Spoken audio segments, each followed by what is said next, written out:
If a dictator, told you exactly where you were allowed to live or what specific job you had to take just to survive. You'd eventually rebel. Right. I mean, history basically guarantees it. If you look back at the grand arc of human civilization, there's almost a mathematical certainty to how we respond to power. Absolutely. Yeah. A monarch puts on a crown, builds an army, starts extracting labor, and eventually the pitchforks come out. Exactly. We have this visceral, deep-seated rejection of being overtly controlled by another human being.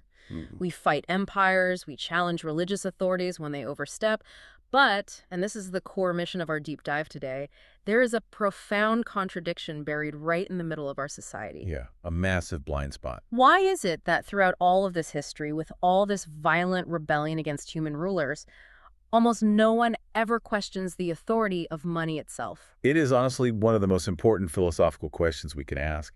And to explore it, our sources for today center on this really fascinating dialogue between two thinkers, Nick and Maya. Right, they're the ones unpacking this. Exactly. They spend their time unpacking a rather radical premise proposed by a character they call the time traveler. I love that framing. Yeah, and rather than getting bogged down in dense economic theory, they tackle this behavioral mystery.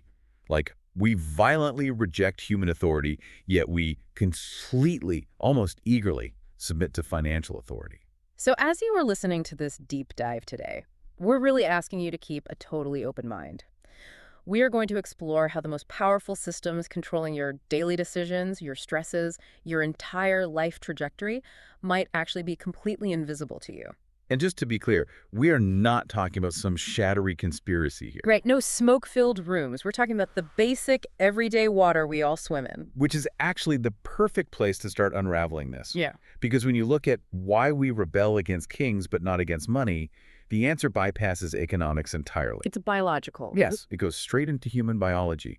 Think about why we miss the influence of money. It simply doesn't look like a ruler. A king wears a crown. A dictator has a standing army. And money does absolutely neither of those things. It just looks utterly ordinary. I mean, it's a piece of paper, a coin, or, like for most of us today, just a pixelated number refreshing on an app. It appears neutral. It appears harmless.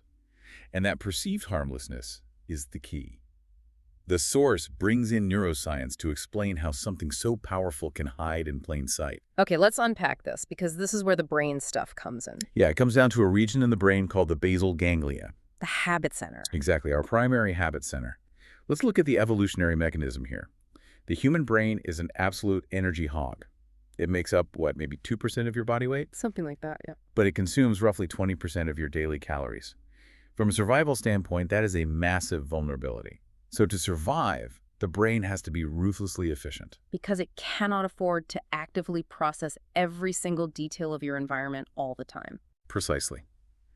If your conscious mind had to actively analyze every familiar stimulus, the feeling of your shirt, the room temperature, the overarching societal systems governing your town, you would literally exhaust your energy reserves. You'd be too tired to notice the tiger hiding in the bushes. Exactly. So biology developed a workaround.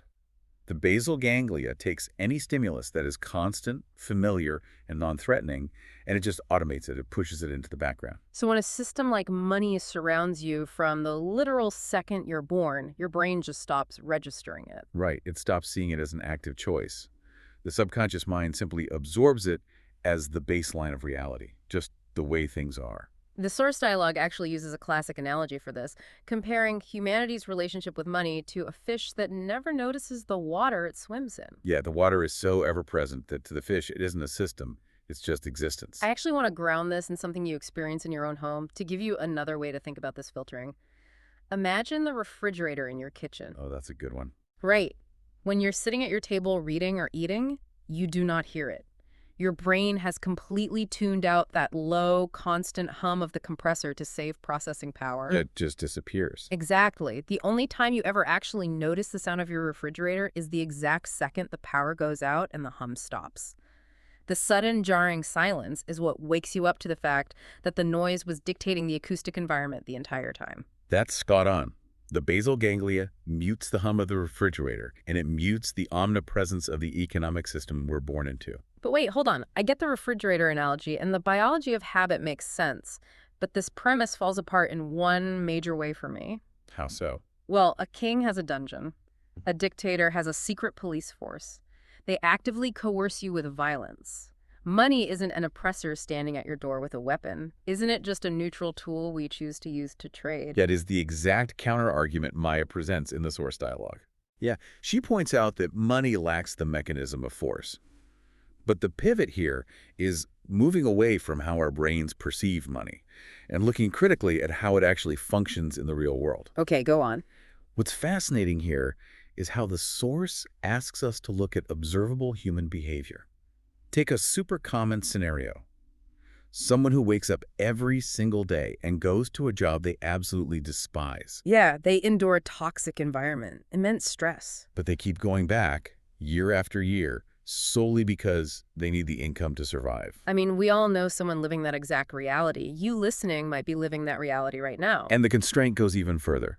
Consider a brilliant scientist on the verge of a medical breakthrough, but they abandon the research completely because the grant funding dries up. Or an artist who never creates their masterpiece because working in logistics to pay rent just consumes all their time. Or a talented student who never gets into the rooms where decisions are made, simply because they lack the financial capital. And in every single one of those scenarios, no soldier was holding a weapon to their head. Right. No monarch issued a decree forcing the scientist to quit. Yet their life trajectories were undeniably dictated by an external force. They were coerced by what the source calls economic necessity.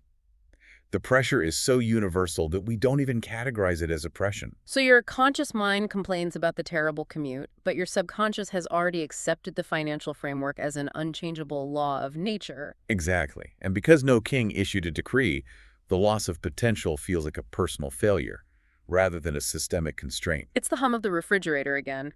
You hate the job, but you don't question the necessity of participating in the system that requires it. Which brings us to this stunning concept in the source material, the invisible throne. The text describes money as a ruler that dictates nearly every major decision a human being makes. Where you live, what you study, what risks you take. Even in many cultures, who you marry. It is described perfectly as a throne without a monarch, a decree without a voice. Okay, I have to jump in here to clarify something for the listener. Wait, is the source or this time traveler character claiming that money is inherently evil? Because it sounds a bit like an anti-capitalist rant if you just hear invisible throne. It's so important you brought that up because, the source is remarkably nuanced on this. It actively steers away from moral absolutism. Right, we're not endorsing a viewpoint that currency is evil. Exactly. The time traveler isn't saying money is evil. This isn't about morality. It is entirely about awareness. Money is an incredibly potent, sophisticated tool. The danger isn't that the tool exists. The danger is the invisibility. Yes. Humanity has become so deeply accustomed to this framework that we no longer notice how profoundly it's shaping our behavior. The absolute power of this throne lies entirely in the fact that no one is looking at it. But if the trap is the invisibility, how does something so massive stay invisible generation after generation? If we know it's an artificial tool, why do we collectively accept it as this immutable reality? The dialogue actually brings us back to the mechanics of the human brain here, specifically focusing on neuroplasticity. Oh, right. We usually think of neuroplasticity as a good thing, right? Learning Yeah. new languages, adapting. Exactly, it's universally praised. But the source highlights that neuroplasticity works in two directions. Yes, it adapts to new realities, but it also hardens around old ones. Okay, so the longer a systemic environment exists, the more permanent the brain wires itself to believe that system is. Precisely. The brain treats the system as permanent, not because it actually is, but simply because it's familiar. Wow. Just to save that processing energy we talked about. Right, and the source points out this fascinating human blind spot. Our longest-lasting artificial inventions are almost always mistaken for nature itself. Think about the pillars of modern civilization. Like borders drawn on a map. Human inventions. Legal systems, corporate structures, currencies, all human inventions. But listen to how people discuss the economy. They talk about market forces as though they emerged organically from the universe, like gravity or weather systems. Yes, and the source notes that historically, institutional religion has frequently been used to sanctify these human inventions. Right, declaring the divine right of kings or saying certain economic hierarchies are divinely ordained. It adds a layer of cosmic permanence to what is really just a temporary social contract. Yeah. But the source offers this beautiful grounding contrast to strip all that artificial permanence away. What's the contrast? It asks us to look at the natural world. A lion stalking prey in the savannah does not recognize money. An ancient redwood tree does not recognize money. A river carving through a canyon doesn't recognize it. The universe functions perfectly without it. In complete, astonishing harmony, yes. Here's where it gets really interesting. Think about being born into a massive global multiplayer video game. Oh, I like this analogy. Yeah, imagine playing it for so long, generation after generation, that you completely forget someone actually programmed the rules. The code isn't nature, someone typed it. So if we apply the logic of the source, since human civilization created this system, does that mean we have the inherent right to modify or replace it? If we connect this to the bigger picture, that is the exact liberating conclusion this dialogue drives toward. Because it's artificial, humanity retains every single right to examine it. To question it, iterate on it. Or, as the time traveler suggests, to eventually evolve past it. There is something profoundly freeing about this realization. It means our heaviest burdens, the systemic pressures causing so much anxiety, are not natural laws. They're just human-made constructs, and what we built, we can deconstruct. Exactly. Which brings us to the climax of this exploration. We've established it's an artificial invention, we know our biology tricks us into thinking it's permanent, and we know we have the right to change it. So the inevitable question is, should we change it? And how do we even begin? This is where the dialogue shifts from observation to action. The source points out that almost all modern debates, news panels, elections, policy papers, are entirely focused on managing the current system. Right, tweaking interest rates or shifting the budget a little left or a little right. But the time traveler poses a much more radical question. Should humanity periodically stop and re-examine its underlying assumptions entirely? Even the ones that feel completely untouchable. Especially those. The assumptions nobody questions shape the limits of a civilization the most.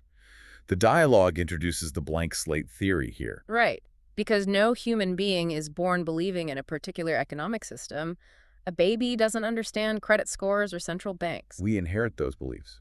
They are passed down by the generation before us, and the core truth here is, what is inherited can always be re-examined. So what does this all mean? If the goal isn't just about overthrowing a king or winning an election, what is the ultimate power?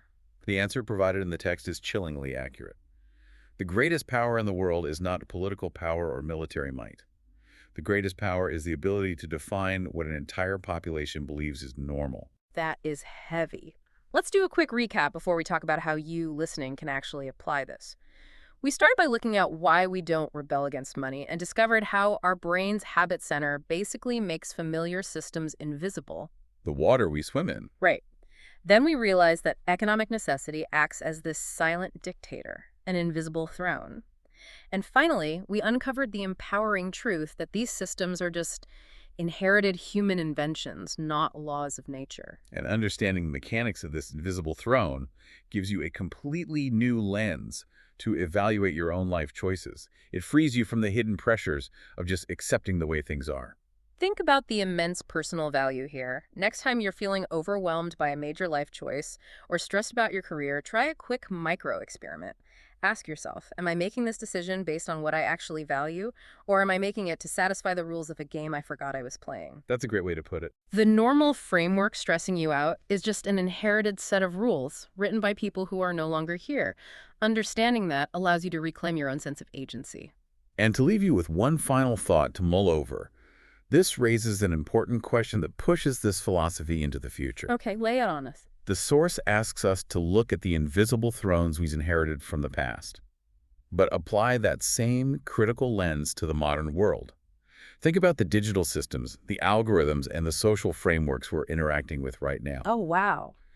If the greatest power is defining what is normal, what entirely new artificial systems are we actively building today that our great-grandchildren will blindly accept as a law of nature? That is the question to carry with you. Next time you feel the silent pressure of the system, just try to listen for the hum of the refrigerator. Thank you so much for joining us on this deep dive. We'll catch you next time.